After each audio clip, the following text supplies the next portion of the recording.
The 20th century marched on, and the world transformed in ways Simon and his contemporaries could never have imagined. The two world wars, the Great Migration, and the slow, painful grind of the Civil Rights Movement changed the face of America. Yet in Beaufort County, the story of the Harding Plantation persisted, not in history books, but as a deep, subterranean stream of memory flowing beneath the surface of the present. The land, now crisscrossed by railroad tracks and later a state highway, never quite lost its eerie reputation. The small black community that had grown from the freed slaves often found themselves caught between a desire to forget the horrors of the past and a duty to honor the sacrifices that had been made. The legend of Simon became a kind of foundational myth, a story of agency in a historical narrative that so often portrayed their ancestors as passive victims.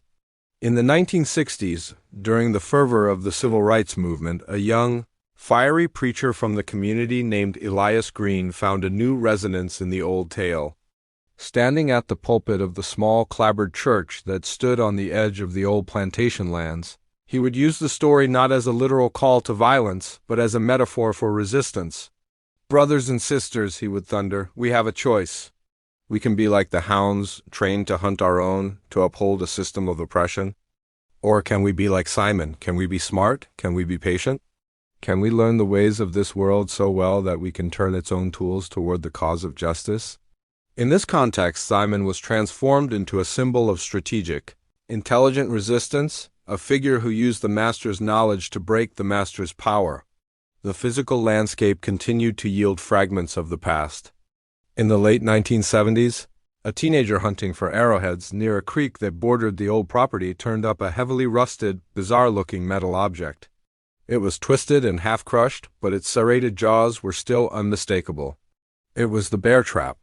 The boy, unaware of its significance, took it to the local historical society. The elderly curator, a man whose own grandfather had been a deputy under Sheriff Whitmore, recognized it immediately from the old case files. He cataloged it with a vague description, 19th century vermin trap, and stored it in the basement, a silent, iron witness to a truth he preferred to leave buried. By the turn of the 21st century, the direct descendants of the Harding slaves were scattered across the country, many having moved north during the Great Migration. But for those who remained, the story was a sacred inheritance.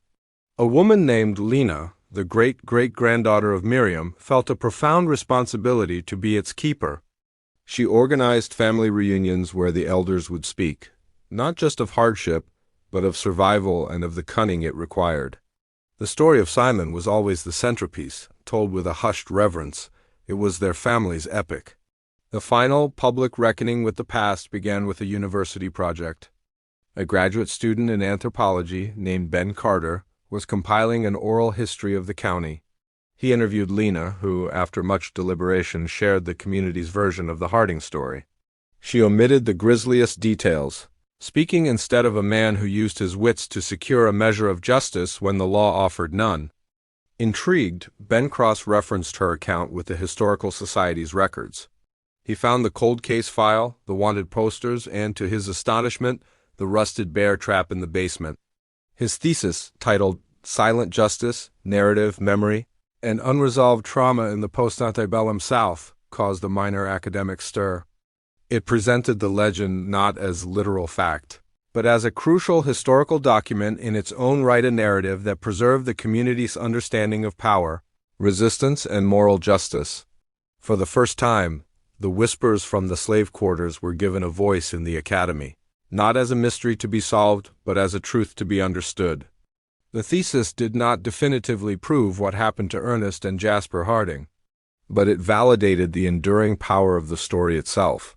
It demonstrated how a community denied justice through official channels had forged its own in the fires of memory, creating a legend that offered meaning, solace, and a warning across generations. The truth of what Simon did was in the end less important than what he came to represent. The indomitable belief that even in the deepest darkness the human spirit can scheme and wait and, ultimately, find a way to answer back. The academic recognition of the legend did not lay the story to rest. Instead, it ignited a new chapter of reconciliation and controversy. Ben Carter's thesis attracted the attention of a documentary filmmaker named Sarah Jenkins, who saw in the Harding Plantation saga a microcosm of America's unresolved dialogue with its past. She arrived in Beaufort County with a small crew, intent on capturing not just the facts but the emotional landscape of the story, the silences, the whispers, the weight of inherited memory. Sarah's approach was delicate. She spent weeks earning the trust of Lena and other community elders, listening more than she spoke. She filmed the overgrown plantation land, now a patchwork of private holdings and state-owned forest, the camera lingering on the gnarled roots of ancient oaks that had witnessed it all. She interviewed historians and read from Adelaide Harding's diaries on camera, contrasting the abolitionist's haunted guilt with the cold entries in her father's ledgers. The documentary, titled The Keeper's Silence, wove together these threads, presenting the legend of Simon as a palimpsest of truth where history was written not in ink but in the collective conscience of a people. The film's release prompted a mixed response. For many viewers, it was a revelation, a poignant reminder that the ghosts of slavery were not metaphorical but real, shaping the present in profound ways. For some older residents of Beaufort County, however, it was an unwelcome stirring of old mud. They preferred the sanitized version of history, where the past was a closed book, not an open wound. Letters to the local newspaper accused the filmmaker of sensationalism and of vilifying a family that had, in other respects, been pillars of the community. This backlash, however, only served to underscore the very tensions the documentary sought to explore: the conflict between recorded history and lived experience. In a surprising turn, a descendant of the Harding family, a man named Robert Harding living in California, reached out to Sarah after seeing the film. He had grown up with a vague family story about a tragic loss in South Carolina, but had never known the details. The documentary shook him. He traveled to Beaufort County, meeting with Lena in a carefully facilitated gathering. The encounter was tense and emotional, filled with the unspoken weight of generations. There were no grand apologies or absolutions, how could there be? But there was a shared acknowledgement of a painful, shared history. Robert later donated funds to properly memorialize the slave cemetery, placing a simple stone marker listing the names that had been preserved through oral tradition, including Eleonora and Dorinda.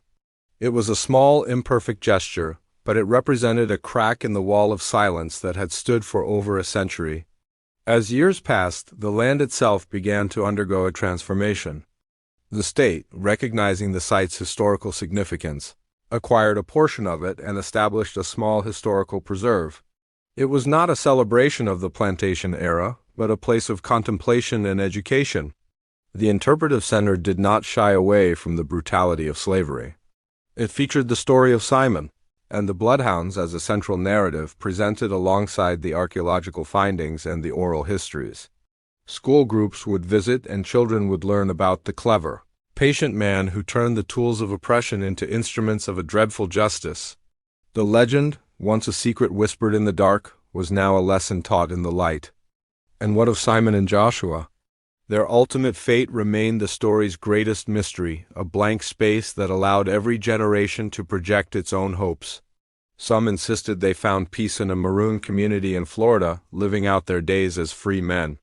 Others believed they never truly left, that their spirits guarded the land, ensuring that the truth would never be completely forgotten. The power of their story lay in its incompleteness.